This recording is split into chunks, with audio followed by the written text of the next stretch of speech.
tenemos para el año 2014, nos da mucho gusto que sea con una representación de la Poder Judicial de la Federación.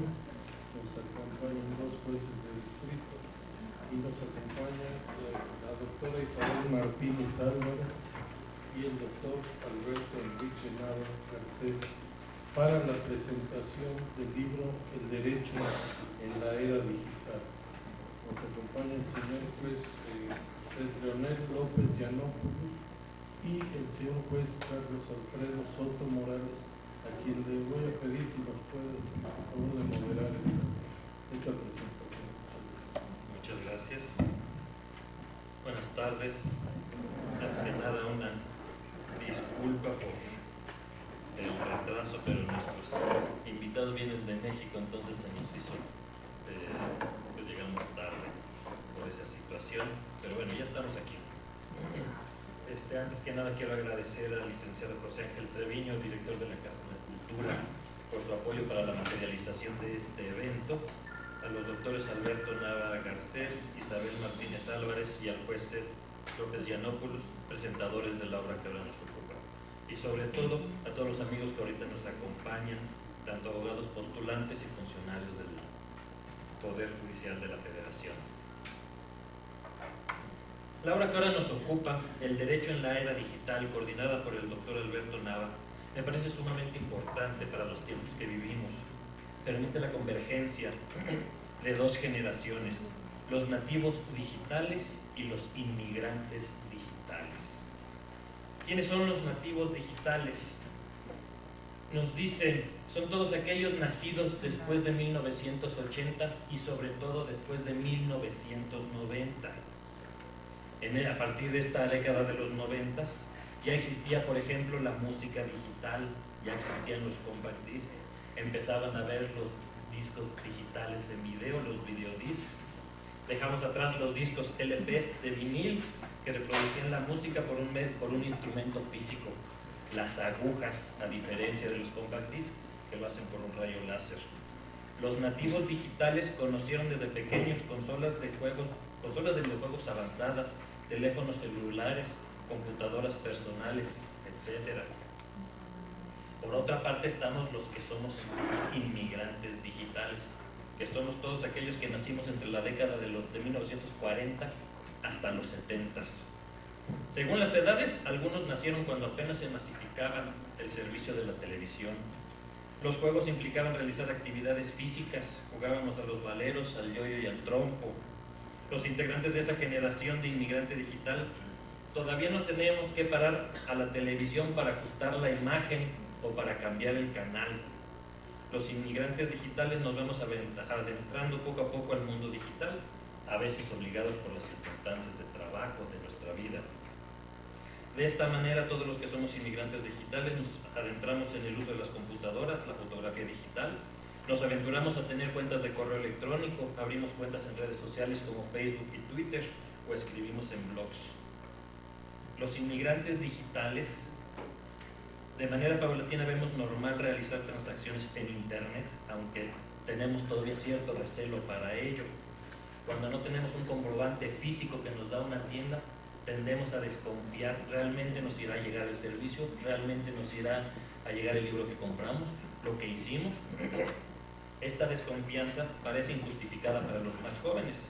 Ellos están acostumbrados a comprar aplicaciones, a comprar revistas, a comprar libros digitales e inclusive bienes físicos por la red.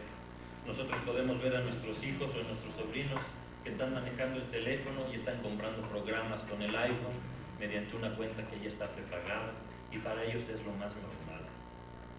El libro El Derecho en la Era Digital, como había dicho, permite la convergencia entre ambas generaciones, combina los conocimientos de ambos puntos en el mundo del derecho, que es donde ahorita nos estamos moviendo. Somos operadores jurídicos que, queriéndolo o no, estamos inmersos en el mundo jurídico digital. En la actualidad, por ejemplo, es posible presentar demandas y promociones ante los tribunales en línea. Debemos de conocer todos nosotros desde nuestras respectivas trincheras, ya seamos funcionarios públicos, seamos litigantes, seamos académicos, Conductas que pueden ser tal vez constitutivas de delitos, como fraudes, suplantación de identidad, hackeo de cómputo, etc. Inclusive dentro de nuestra vida normal, ya no como abogados, sino como simples ciudadanos, debemos acceder a los sistemas informáticos para realizar actividades diarias como el pago de nuestras obligaciones fiscales. El libro, como el propio prólogo lo señala, es una obra interdisciplinaria en la que se abordan temas de indubitable relevancia como la regulación jurídica de Internet, firma electrónica, protección de datos, delitos informáticos, comunicaciones, redes sociales y preservación de evidencia. Dada la propia dinámica de las llamadas TICs, tecnologías de información y computación, quien aspira a tratar de entenderlas y aplicarlas desde la óptica de que se trate, debe estar en continua actualización. La obra que hoy presentamos, El Derecho en la Era Digital, fue escrita por expertos en el tema. Aquí quiero hacer la aclaración, que la excepción a esos expertos en el tema soy yo. Yo a lo mucho me podré calificar como un entusiasta del mundo digital. Esta obra nos permite conocer a profundidad definiciones como la de los delitos informáticos, tanto en el ámbito académico como en el derecho comparado. Podemos vislumbrar la importancia y repercusiones legales en cuestiones que tal vez no reparemos conscientemente. La videograbación por parte de autoridades y particulares en lugares públicos y la protección de datos personales. ¿Cuántas veces no hemos ido caminando en las calles? O ahorita estamos nosotros en Puebla acostumbrándonos a la fotoinfracción. Algunos hemos sido sorprendidos por el flash nocturno, donde estos medios digitales, a fin de cuentas, yo ya tuve la suerte de ser capturado por estos sistemas y podemos advertir qué sucede con la protección de nuestros datos personales. Inclusive, si para los que hayan tenido la desgracia de ver esto, van a ver que van a recibir dos fotografías, o las pueden ver ustedes en internet. Una fotografía del coche, que se ve absolutamente todo el coche, y una fotografía de la placa. Y en este caso, la fotografía que me tomaron a mí fue en el periférico, y esas fotografías salen por lo menos desde la parte de atrás, o sea, el coche se ve adelante y nada más se ve la placa trasera.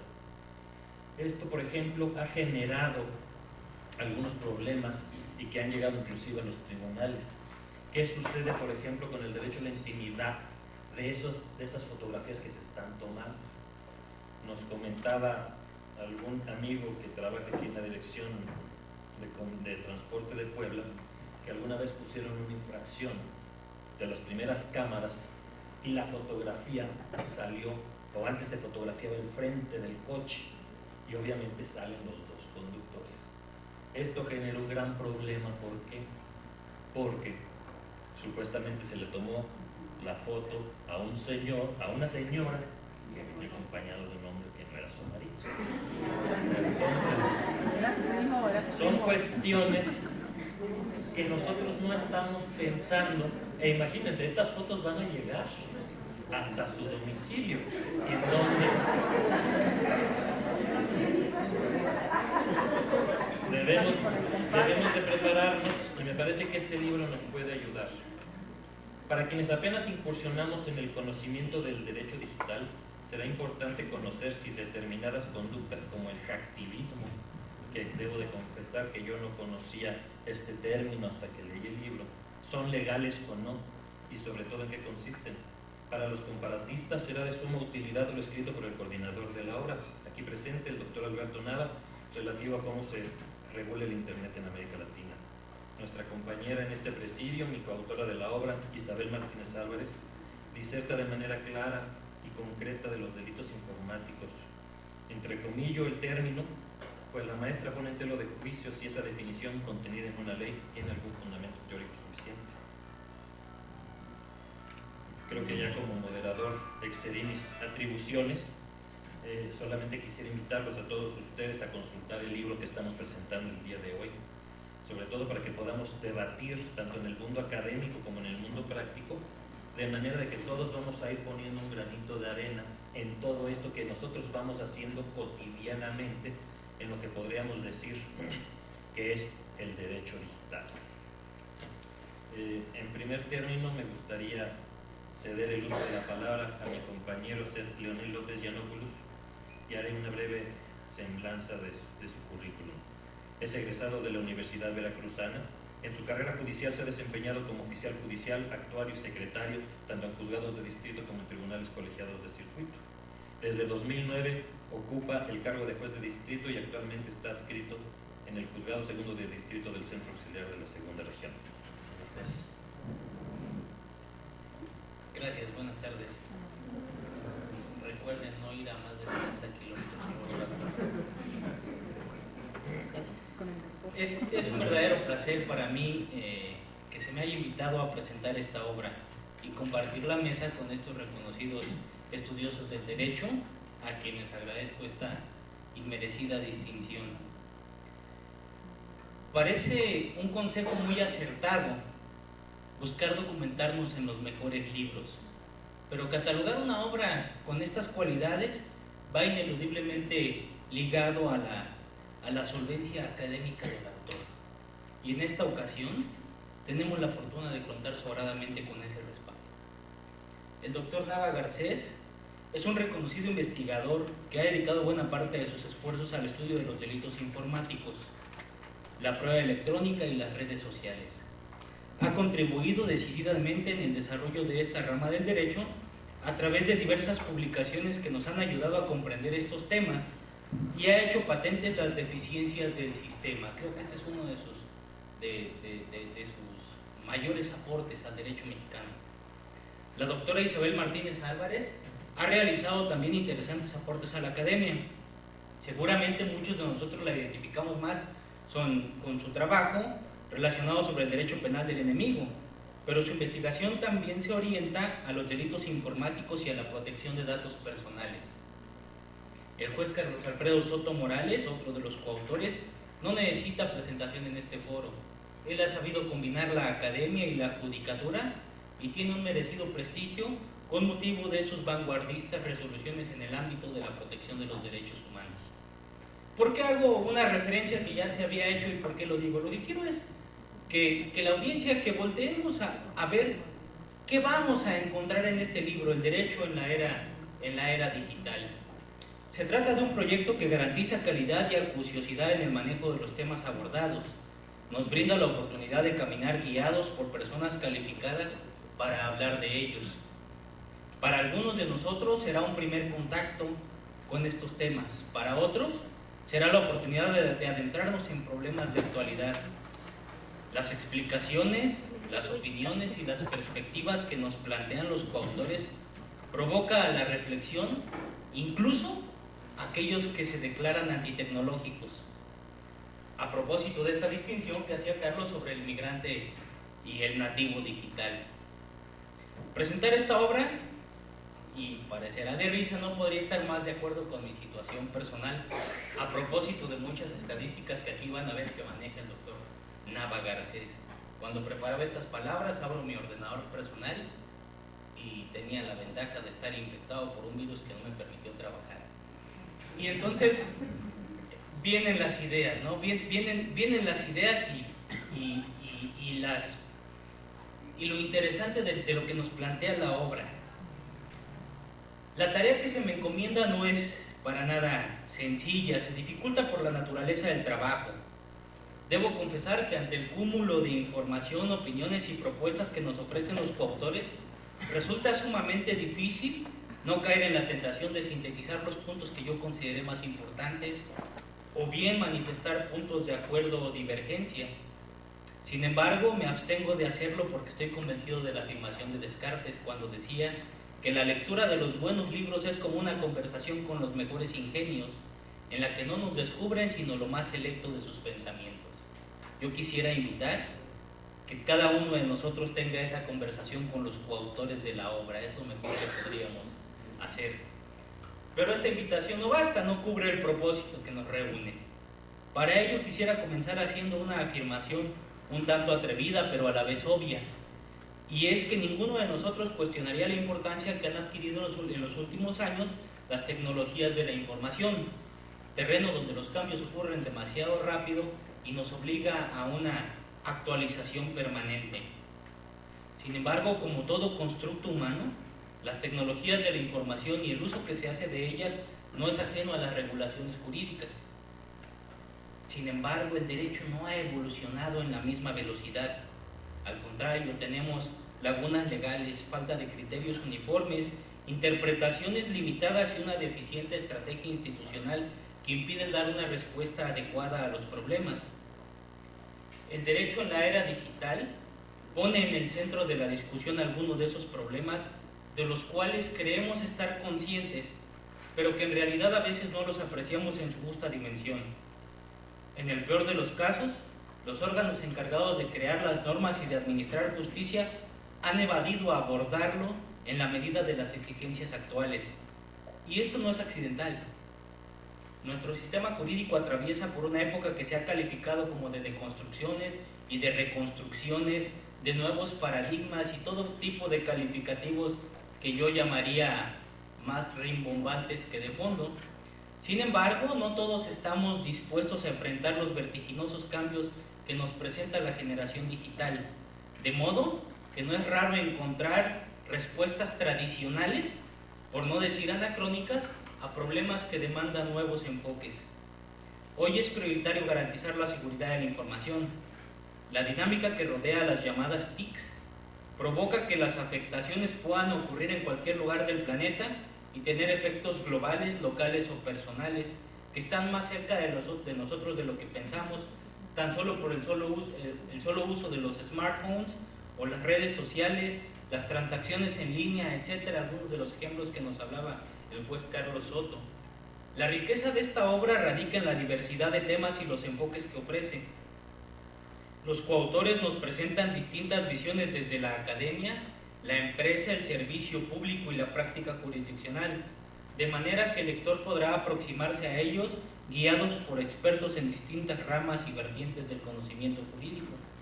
Encontraremos cuestiones de gran relevancia, como ya se apuntaba, como la regulación jurídica del Internet, la firma electrónica, la contratación vía electrónica, los delitos informáticos, las irrupciones en los sistemas, la preservación de la evidencia, la admisibilidad de pruebas, el uso de redes sociales, la protección de datos personales, el derecho a la privacidad de las comunicaciones, entre otros. El creciente uso de las tecnologías de la información y comunicación propician una mayor circulación de datos sensibles, los cuales pueden ser manipulados, robados, destruidos o alterados. Los autores exponen con singular claridad el deber del Estado de garantizar esa seguridad jurídica, los derechos y libertades de las personas con su extensión y límites, así como el conflicto de esos derechos, cuya comprensión no es ajena a la dinámica social. Como pueden darse cuenta, esta es sin duda una lectura totalmente recomendable y no solamente para el profesional del derecho. En la función de las necesidades e intereses del lector, obtendremos desde una clara explicación sobre términos informáticos, la manera en que funcionan algunas de estas herramientas, el uso de las tecnologías de la información como medios de protesta social, hasta interesantes opiniones jurídicas sobre los problemas que surgen de su uso y la respuesta jurídico-institucional a la comisión de ilícitos o algunas otras formas de interacción. En lo personal, la obra me invita a reflexionar si los operadores jurídicos estamos a la altura de los retos que plantean los distintos problemas que abordan los autores. Lo que veíamos como un futuro ya nos alcanzó. Es tiempo de cuestionar la idoneidad de las respuestas tradicionales a problemas nuevos. Creo que esa es la visión del trabajo. Es una invitación a despertar, no solo a los operadores jurídicos, sino a la sociedad en general. En esta ocasión, cerrar los ojos, mirar en otra dirección, declararnos antitecnológicos o especular sobre procesos de reversión ya no es una opción. Aplaudo el interés de los coautores por exponer y discutir cuestiones que algunos sectores no se atreven a enfrentar. Ahora nos toca a nosotros leer estas propuestas, discurrir, criticarlas y, por qué no, llevarlas a la arena de los tribunales y las instituciones públicas. Muchas gracias por el favor de su atención.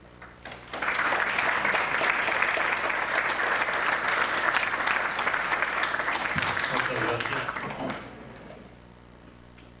A continuación, quisiera presentar a la doctora Isabel Claudia Martínez Álvarez, que es licenciada en Derecho con mención honorífica por la Facultad de Derecho de la UNAM. Fue becaria nacional por el CONACYT, investigadora asistente del INACYPE y encargada del seguimiento legal del Observatorio contra la Trata de Personas con Fines de Explotación. Como dijo ahorita el juez Ed, es autora del libro El Derecho Penal del Enemigo. Maestro, por favor. Gracias. Hola, buenas tardes. Primero un agradecimiento a esta Casa de la Cultura Jurídica por la invitación y sobre todo por el placer de poder estar en este lugar con tan distinguidos compañeros, y bueno, más que compañeros, personas de las que aprendo mucho, pero bueno, me tocó estar de colada por acá, entonces eso siempre es grato.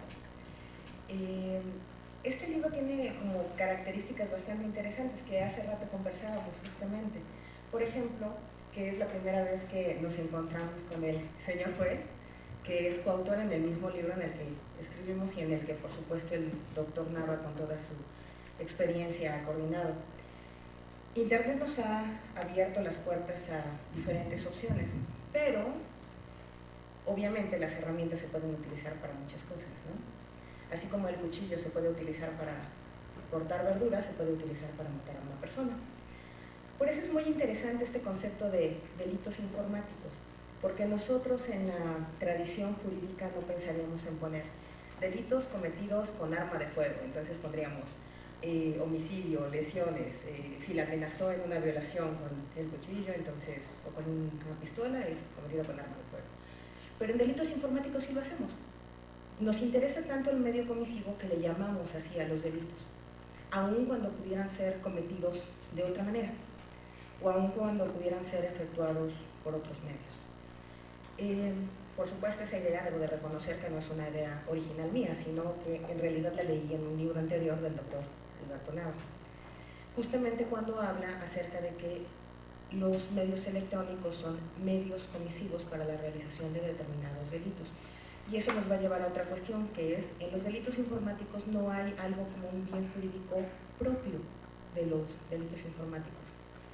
Hablamos, por ejemplo, cuando se trata de pornografía infantil cometida por medios electrónicos, tenemos como bien jurídico tutelado el libre desarrollo de la personalidad, pero no es algo propio del delito informático, por eso les digo que no se puede establecer que en realidad existan como tal, porque lo puedes hacer por otros medios.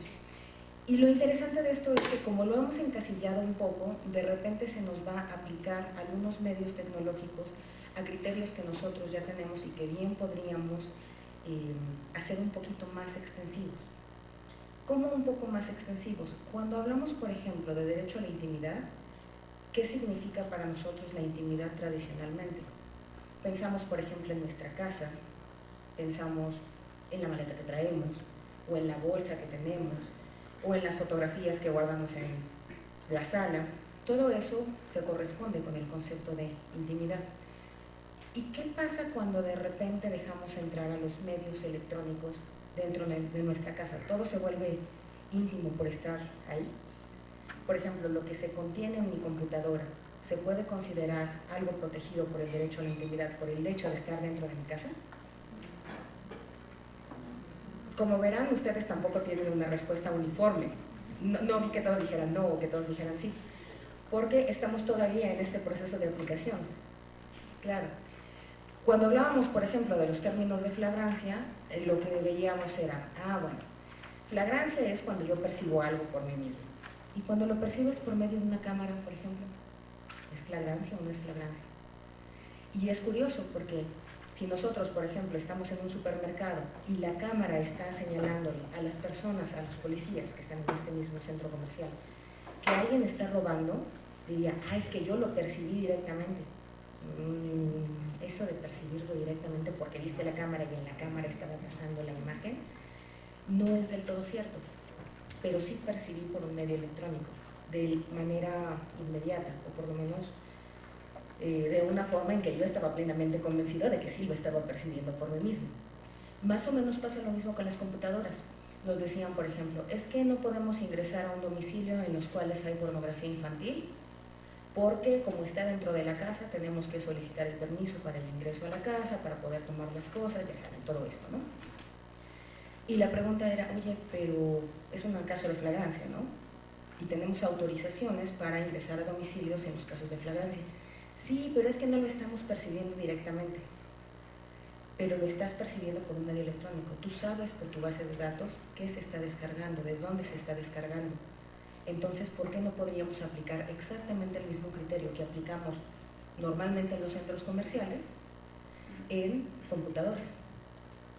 ¿Y hasta dónde alcanza eso? Ustedes, por ejemplo, habrán visto el artículo 16 constitucional con esta cuestión de si dos personas están interviniendo en una determinada comunicación y uno de ellos dice, bueno, yo voy a entregar toda la información, se puede perfectamente sin violar derecho a la intimidad, ¿no?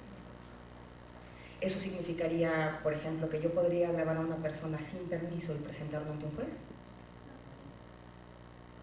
Tampoco tenemos una respuesta uniforme al respecto, porque hasta donde está la interpretación directa del artículo, la más cerrada, por supuesto, la más limitante, se estaría a pensar que yo podría hacerlo porque estoy participando de esa misma conversación y por qué no lo podría presentar.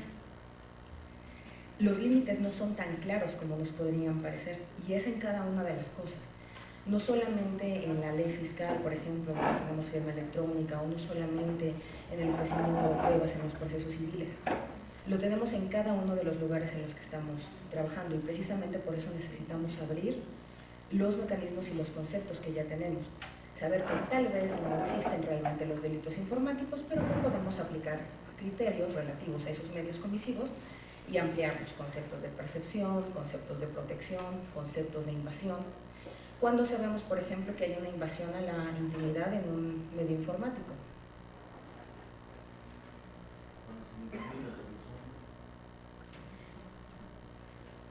El problema, por ejemplo, es, ¿se acuerdan ustedes de la discusión reciente que tienen en la Corte en materia de GPS? Uno de los argumentos que se ponía era, bueno, es que nosotros no traemos el teléfono para que nos anden ubicando, por lo menos no que nos localicen en un determinado punto. ¿Y qué pasa si nosotros lo ponemos en Facebook? Facebook no tiene protección y decimos, estoy en el Starbucks de Pilar. Perdón por los comerciales, es la costumbre de poner los ejemplos de los lugares comunes, entonces les aseguro que no es un comercial, si quieren lo cambiamos a alguna otra marca de café. El Oxxo. Bueno, entonces es así como se van haciendo algunos de los cambios y de las limitaciones a los conceptos que son tradicionales, como lo conversaban los jueces. Y eso va también desde la academia, va desde el ámbito jurisdiccional y va desde los operadores de los sistemas, pero también va desde la ciudadanía. ¿Cómo entiende la ciudadanía la aplicación de determinados mecanismos? Por ejemplo, ¿cómo entendemos el mismo derecho a la intimidad cuando vivimos en ciudades en las cuales las cámaras fotográficas pueden tomarnos una foto en cualquier momento? El caso que ponía el juez, en el que apareces de frente en tu carro y tú estás pensando, pues muy felizmente por el mundo, y alguien te está tomando una foto. ¿Qué pasa con la localización que hay, por ejemplo, con la policía del Distrito Federal que tiene cámaras ubicadas en diferentes lugares? Hay una razón para ponerlas, decimos, bueno, es que la incidencia de delito va a bajar, pero no hay un nivel de agresividad a lo que se considera derecho a la intimidad, porque aparte el derecho a la intimidad no solamente es en nuestra casa, que también ha sido, les digo, los enfoques tradicionales nos dicen, estás en tu casa, es tu derecho a la intimidad. No es cierto. Estás en público, entonces ya no tienes derecho a la intimidad. Entonces cualquiera podría tomarme una foto en un café cuando estoy bebiendo. ¿Se podría publicar esa información en internet sin ningún problema si les toman una fotografía en la calle? Estamos en el mundo del deber ser, claro.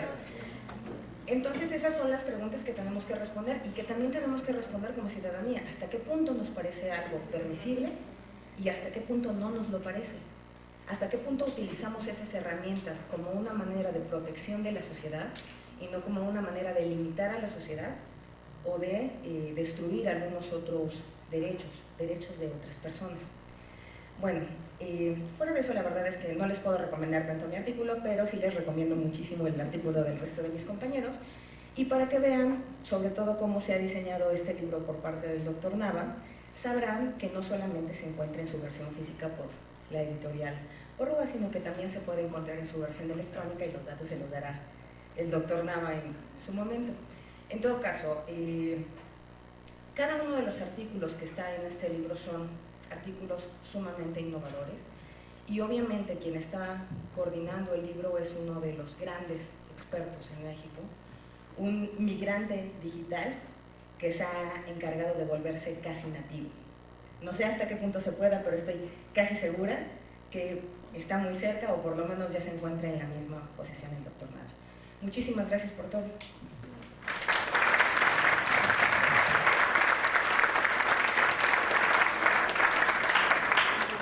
Muchas gracias, maestra.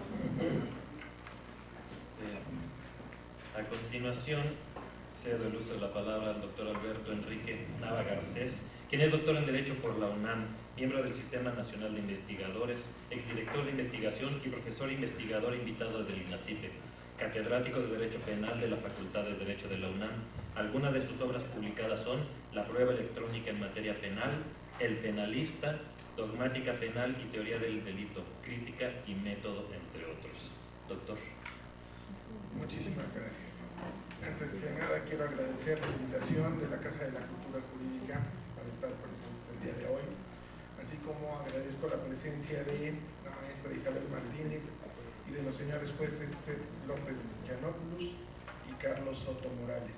Con el permiso de sus señorías, comenzaré mi disertación. Parte precisamente de los milagros de un trabajo editorial, cuando se hace con tanto gusto como lo hago, es el hecho de conocer pues, distintas formas de pensar. Lo curioso es que en esta ocasión, pues vaya a decirlo, la mitad de los autores que yo conocí o que pude concretar para este proyecto, no los conocí físicamente. Es más, a muchos de ellos los conocí después de entregarles el libro terminado. El caso es precisamente con el juez Carlos Soto Morales. Lo conocí en la cuenta de Twitter, lo leía sus agudos criterios sobre, pues, sobre cuestiones tecnológicas, cuando se ponía muy crítico, ácido, puntilloso sobre determinados puntos en particular, y uno dice, es como en el fútbol, lo tenemos que fichar pues, para que llevar precisamente ese pensamiento de los que están en la red a los que no están en la red social. Las tecnologías y el derecho tienen mucho que conversar en estos días. ¿Por qué? Porque las tecnologías nos están revolucionando, nos están cambiando muchos paradigmas y, pues ya lo han mencionado quienes me precedieron. De hecho, ese es uno de los peligros de tener la voz al último. Muchas de las cosas ya probablemente se dijeron. Y es que precisamente estos cambios de paradigmas están entre ser migrantes digitales o ser nativos digitales. En mis tiempos, valga decir que soy un orgulloso migrante digital, el teléfono celular solo lo traía el santo.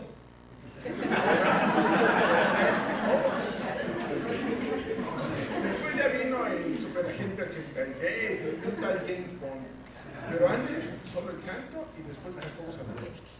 De ahí fuera no había más. Era como el chiste de aquella persona que le dan su primer celular por primera vez, le llaman por teléfono y dice, hombre, pero ¿cómo sabías que estaba yo aquí? Así nos han ido cambiando las tecnologías poco a poco. Algunos saltamos de la máquina Olivetti, de esas máquinas mecánicas, a las computadoras, y aunque no lo crean, hace 20 años había escuelas especializadas para enseñarnos a teclear una computadora. Ahora no, ahora los muchachitos abren la computadora, la sacan del paquete y ya saben, o sea, es parte de. Los migrantes digitales nos distinguimos de los nativos porque usamos manuales, y cuando vemos un objeto, lo primero que buscamos es cuál es el manual para que funcione esto. Los que tengan productos Apple sabrán lo complicado que es abrir la caja y darse cuenta que solo está el aparato. A los migrantes digitales, cuando compramos o adquirimos la televisión por cable, nos dicen, mire, este es el control de padres. Si no quiere que su hijo vea ciertos canales no santos, pues usted lo bloquea. Y después va uno con el niño y le dice, oye, ¿cómo se desbloquea? Y el niño es el que se encarga de hacer el desbloqueo. Estamos precisamente en esa frontera. Los migrantes digitales, de acuerdo a las teorías psicológicas, y no me quiero involucrar o asaltar una profesión que no ejerzo, los psicólogos dicen que podemos tener hasta 150 amigos. En las redes sociales, los migrantes digitales solo dan de alta a quienes conocen físicamente.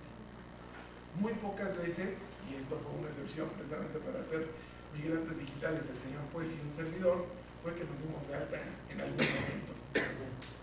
Pero un nativo digital da de alta a quien se lo pida. Y tienen amigos por montones, 1000 amigos, etc. La cuestión es que cuando se muere la abuelita de ese nativo digital, nadie va al funeral. Y a lo mucho le ponen me gusta. Y estamos hablando precisamente de un contraste de tiempo. Si alguien de mi familia se muere y alguien me pone que le gusta, ¿no? Entonces, las redes sociales sí nos están cambiando porque además pasa este problema.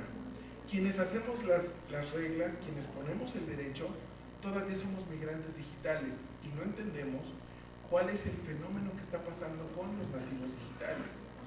Les voy a poner un ejemplo. En una ocasión, me tocó en mi actividad como abogado litigante, acompañar a una jovencita que típico la estaba acosando el novio por computadora. Llegamos con el Ministerio Público, migrante digital, y cuando le dijimos la acosa por computadora, el Ministerio Público dijo, pues que la pague. Se acabó el acoso. La cuestión es que los nativos digitales depositan toda su vida ahí. Ellos ya no pueden entender la vida. Ellos creen que nacimos con el celular, que las computadoras siempre nos han acompañado. No se imaginan lo divertido que era irse a entonces se llamaban discotecas, y la mamá no estaba en el celular. ¿Cuál están bailando? ¿Cuál están cantando? No llamaban, ¿no? O sea, la teníamos con el Jesús en la boca esperando en la puerta, ¿no? Pero de ahí en fuera había otro tipo de cuestiones. La tecnología también esclaviza. En ocasiones, pues obviamente las personas tienen el teléfono celular abierto a las 24 horas y todo el mundo piensa que a las 24 horas puede llamar, mandar correos, mensajes, etc. Piensan que no dormimos. Entonces, hay un pequeño problema precisamente porque los horarios se están cambiando, la forma de estructurar nuestras amistades. Digo, ¿a quién le llamaban después de las 8 de la noche en los teléfonos convencionales sin que la abuelita dijera, ya no son horas de llamar? Ahora ya no, ahora en el celular suena y además es por persona. Es curioso que en un país donde supuestamente hay 50 millones de pobres, hay 80 millones de celulares. Entonces, por lo menos hay algo. El celular ya no es la diferencia entre la riqueza y la pobreza, ¿no? Salvo que alguien se está haciendo rico con tantos celulares. Pero bueno, esos son otros temas. En materia precisamente de estas cuestiones que van permeando, que nos van asaltando respecto a los delitos informáticos, tenemos que recordar que el delito informático tiene 3 retos en particular, tiene 3 características únicas. Una, ¿cómo lo legislamos? ¿Cómo lo vamos a poner en un cuerpo legal y que sea efectivo? ¿Cómo lo vamos a investigar? Es la segunda fase. Porque ustedes saben lo etéreo de la información, cuando una información se queda en una memoria RAM, pues el tiempo es mínimo. Y tercero, ¿cómo se lo vamos a llevar a un juez? Con permiso de los presentes, y que nos crea que es auténtico la información que le estamos dando, dada la manipulación que puede ser sujeto. Bien, en estos terrenos, yéndonos al primero de ellos, en 1999 se introdujo en el Catálogo Federal Penal el capítulo de delitos informáticos. con una salvedad. Nunca se supo cuál era el bien jurídico que estábamos tutelando. Primer problema. Ahora, estamos hablando de 1999. Todavía no pasa en Estados Unidos ese acontecimiento del 11 de septiembre de 2001 que vino a revolucionar todo lo que es cuestión tecnológica. Antes de eso, antes de ese 11 de septiembre, había un diferendo entre Alemania y Estados Unidos.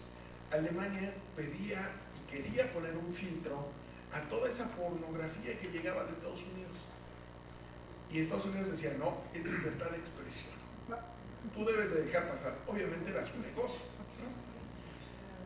Pasa el 2001, pasa lo del atentado contra las Torres Gemelas en Nueva York, y entonces Estados Unidos sí pone el dedo en la llaga porque se da cuenta que a través de la informática pueden ocurrir muchas cosas que propician o son facilitadoras de delitos como el terrorismo. La compra de boletos de avión, haber aprendido a volar en un flight simulator de Microsoft y después nada más ir por la licencia a Miami, etcétera. Muchas de esas cuestiones todas habían sido tecnológicas, por lo cual el terrorista no daba la cara, hacía una operación subrepticia, había transferencia de fondos electrónicos. Estados Unidos estaba ajeno a eso. Aparece la famosa ley Patriot que dice que Estados Unidos puede revisar los correos de quien sea. Olvídense de la libertad de expresión, de los derechos humanos. Ese discurso no va con esto. Ojo, pregúntense quién de ustedes coloca su información de sus correos electrónicos en un servidor netamente mexicano. Entonces, pues ya se imaginarán que ojalá que no pongan palabras yucatecas como bomba, porque les cierran la cuenta. En ese tenor, precisamente, Bolivia, por ejemplo, está apostando al famoso software libre, que es una apuesta ahorita a contracorriente. Todo el mundo la puede tomar como populista, etcétera, pero lo que busca es una cierta independencia. Siempre tenemos un discurso soberanista de que el petróleo es nuestro, etcétera, pero nos damos cuenta que si quiere Estados Unidos y nos baja el switch, nos deja sin internet, nos deja sin comunicaciones. Y ojo, tal vez los migrantes digitales empezarán a recordar cómo era la vida antes, pero el nativo digital no. El nativo digital no se puede explicar nada sin esa información, sin todo lo que ha depositado en esas redes sociales. No somos tan independientes como parecemos.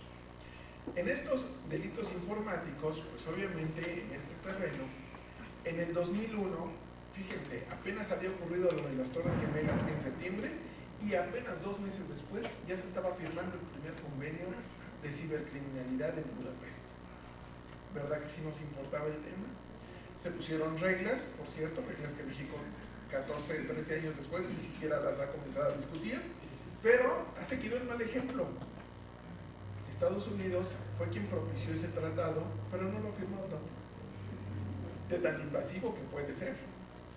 El chiste de Budapest es leerlo y discutirlo, no estar navegando contracorriente, porque si algo necesita el tema de los delitos informáticos es cooperación internacional. No se puede resolver un problema global con soluciones parciales, con soluciones regionales. Sinaloa nos presumía, miren, tengo el primer catálogo de delitos informáticos. Y la pregunta era, ¿y si se va el delincuente a Durango? Pues es impune. Entonces, no funciona la cuestión así. De hecho, en la propia estructura de los delitos informáticos, como les decía, independientemente del bien jurídico tutelado que está todavía en duda, en algunos lugares, por ejemplo el Distrito Federal, el robo de identidad se cataloga como allanamiento de morada. O sea, ¿en qué momento al legislador se le ocurrió que el allanamiento de morada se parecía a la usurpación de identidad? En fin, algo traería en la cabeza el legislador. El problema en México es que en cuestión de delitos informáticos nos hemos focalizado a veces a ciertos efectos o a ciertos fenómenos. En particular recordamos, por ejemplo, el de Veracruz. No sé si recordarán, abajo de un puente, en una avenida principal, dejan 14 muertos, un camión lleno de muertos. La delincuencia organizada.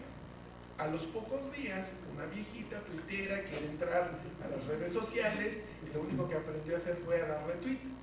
Y entonces dicen, están disparándole a una primaria, y ella da retweet. Encontrar a quienes dejaron la camioneta llena de muertos fue imposible, pero encontrar a la viejita que había dado retweet fue sencillo, y acusarla de terrorismo y acusarla de sabotaje, más sencillo aún.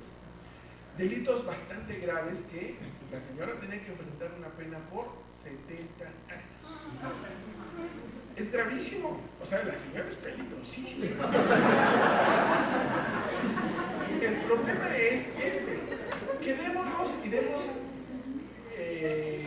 el beneficio de la duda de que efectivamente se trata de una delincuente peligrosísima. La cuestión es que no había el elemento subjetivo del injusto que requiere el terrorismo, lo cual significa que días más, días menos, a través de un amparo, pues iba a lograr su libertad. La presión, además de las redes sociales, la conoció el gobernador de Veracruz, porque no fue una cuestión aislada. Las redes sociales hicieron tal presión que se empezó a negociar con ella. Oye, de 70 años, ¿qué te parece si te hago tu propio tipo penal? Se llama alarma social. Te lo hago por 4 años de prisión y con eso obtienes tu libertad. Acógete ese beneficio.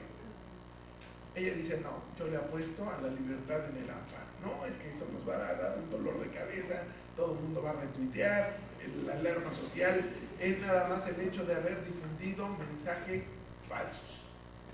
Bien, artículo 373 del Código Penal de Veracruz. Se hace la reforma y ella definitivamente dice, no, además ni me aplica por cuestión de retroactividad. Tampoco. Bueno, ¿se acuerdan que el delito era muy grave? Habíamos concedido eso. A la Procuraduría ya no le importó seguir investigando eso. Se desiste y la señora obtiene su libertad. Independientemente de eso, ya había una acción de inconstitucionalidad del artículo y quedó anulado.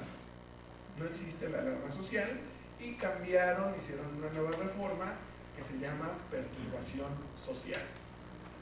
Pero en ese camino, en Tabasco, ya estaban haciendo su propio artículo de alarma social y están en ese mismo camino. El problema es que hemos focalizado algunas cuestiones, algunos puntos en particular, pero no hemos atendido al problema en general. Los delitos informáticos, si quieren saber qué tan eficaces son, en alguna ocasión hice la consulta. Todos los días escuchamos ataques de virus, robos de información, etcétera. ¿Cuántos consignados ha habido precisamente en el catálogo federal? Una en 3 años, por el 211 bis 3, y además no sabían si se iba a obtener sentencia favorable. No hay eficacia entonces en el tratamiento de los delitos informáticos.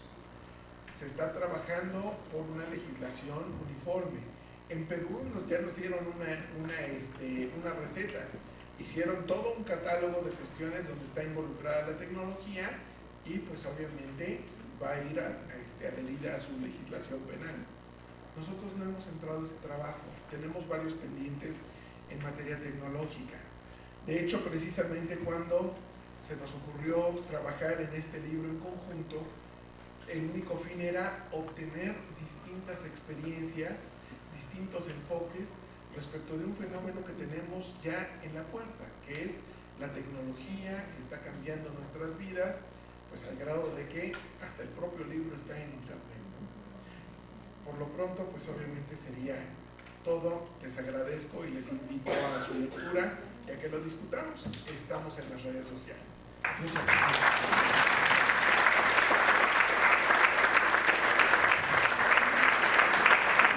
Muchas gracias, doctor.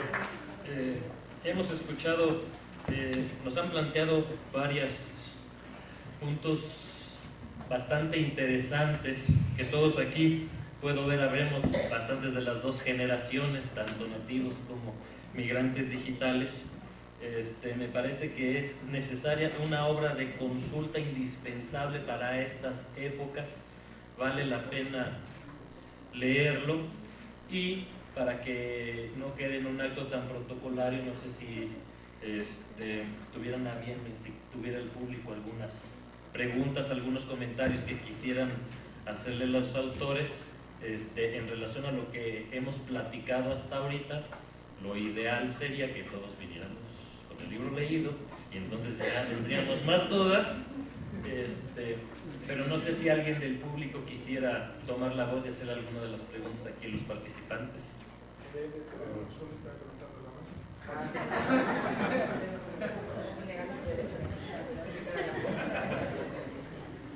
Para los ponentes, entonces, ¿se considera prioritario legislar en materia de derecho informático? Eso es evidente. Sin embargo, ¿creen entonces prioritario empezar por definir qué es la privacidad?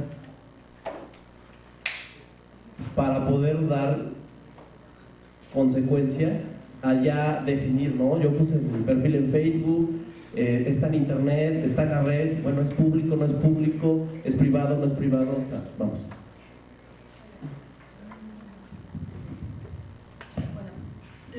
Una de las cosas maravillosas del derecho es que afortunadamente no todo tiene que venir en la ley.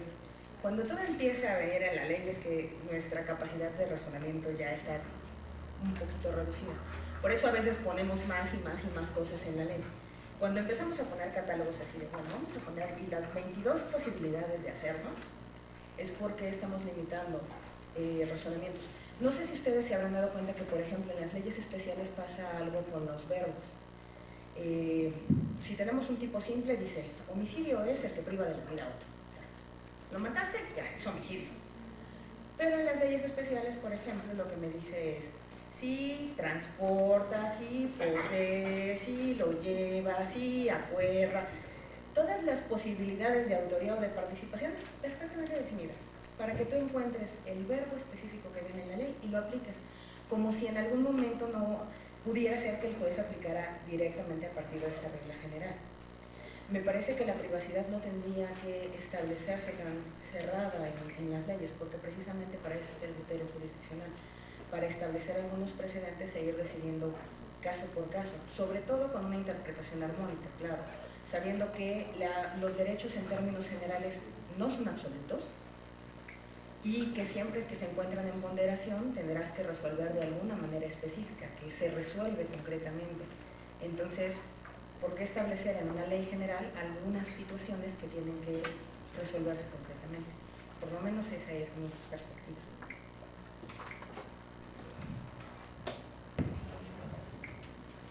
¿Alguien más desea participar? No había pedido El yo. doctor veía varios más.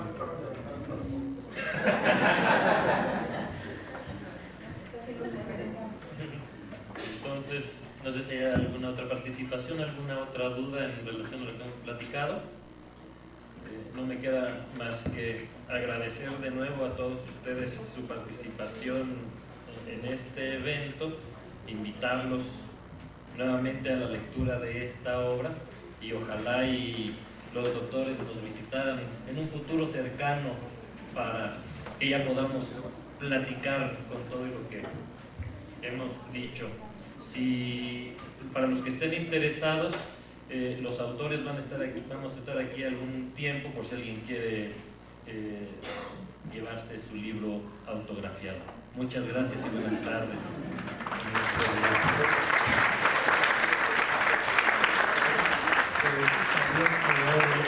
La doctora, que a lo mejor nos iba a dar cuál era la forma de el libro también obtenerlo. se encuentra en iTunes, en Apple. Ustedes lo pueden, si tienen cuenta en iTunes, ahí lo pueden también descargar. Muchas gracias. Pues yo quisiera agradecer mucho también hace rato ya saludaron a todos los abogados, a los compañeros del Poder Judicial.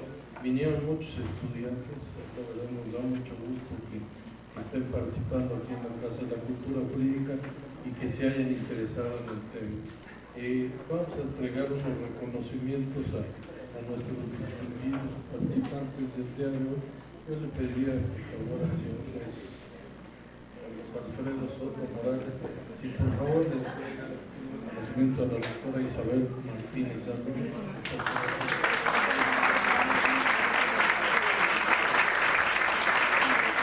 doctor Alberto Nava Garcés. Muchas gracias, doctor.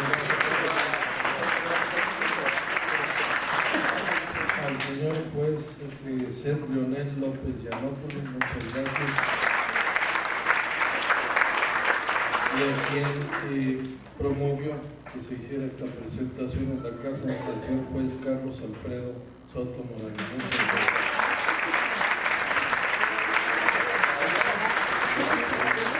Invitados a los siguientes eventos que tengamos, si nos pueden atender aquí en la mesa para quien se les autografie.